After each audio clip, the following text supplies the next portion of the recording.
रहीम। ये शेर मरहूम व मग़फ़ूर हज़रत मौलाना गुल हसन गबोल नव्वरल्लाहु मरक़दहू जन जो ठहियल आहे। अफ़सोस जो मां संदन हयाती में न चई सघियुसि। हींअर उन्हनि जी यादि दहानी बि आहे ऐं उन्हनि जे लाइ मग़फ़िरत जी दुआ बि आहे।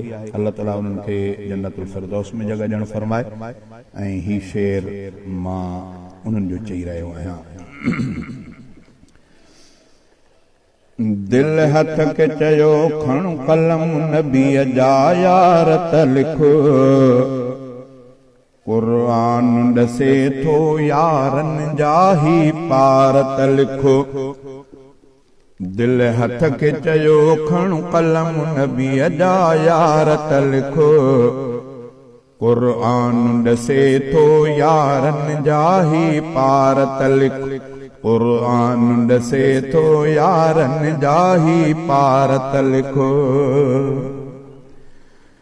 असहाब नबीअ जा सियाणा सभु ॾाहा ॾाहा, असहाब नबीअ जा सियाणा सभु ॾाहा।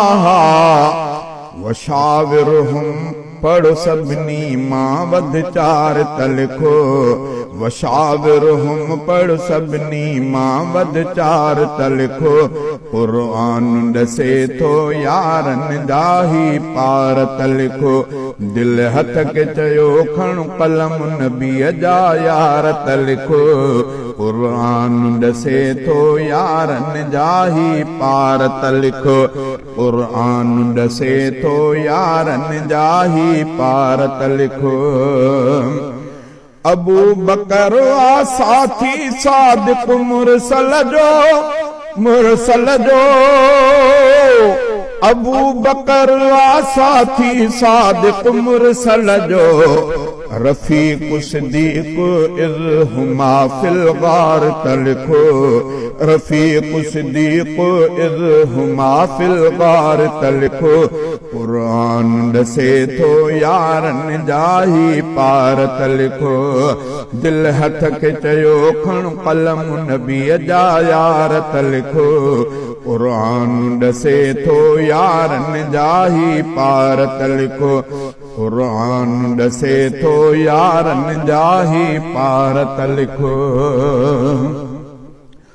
कुफ़्र कंबी वियो शिरक जहीं जे आमद सां, आमद सां। कुफ़्र कंबी वियो शिरक जहीं जे आमद सां। फारूक सुआ सिद्दाउ अलल कुफार त लिखो। क़ुरान ॾसे थो यारनि जा ही पार त लिखो। फारूक सुआ सिद्दाउ अलल कुफार त लिखो।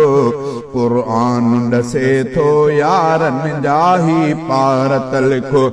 दिल हथ के चयो खण कलम नबीअ जा यार त लिखो, क़ुरान ॾसे थो यारनि जा ही पार त लिखो।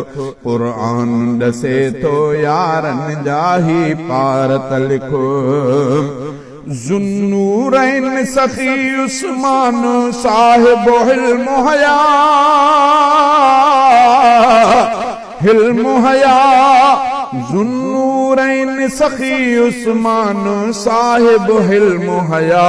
रोहमा समूरा आहिनि पाण में प्यार त लिखो, रोहमा समूरा आहिनि पाण में प्यार त लिखो।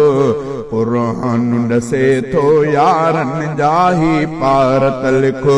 क़ुरान ॾसे थो यारनि जा ही पार त लिखो। दिल हथ के चयो खण कलम नबीअ जा यार त लिखो, क़ुरान ॾसे थो यारनि जा ही पार त लिखो। क़ुरान ॾसे थो यारनि जा ही पार त लिखो। सौट नबीअ जो अली वलिया नेक निमाज़ी, नेक निमाज़ी। सौट नबीअ जो अली वलिया नेक निमाज़ी। शान तराहुम रुक्अन आखिरकार तलिखो शान तराहुम रुक्अन आखिरकार तलिखो कुरान दसे तो यारन जाही पार तलिखो दिल हथ खे चयो खण कलम नबी जा यार तलिखो कुरान दसे तो यारन जाही पार तलिखो कुरान दसे तो यारन जाही पार तलिखो गबोल नबीअ जे यारन जी कई पदिरी सना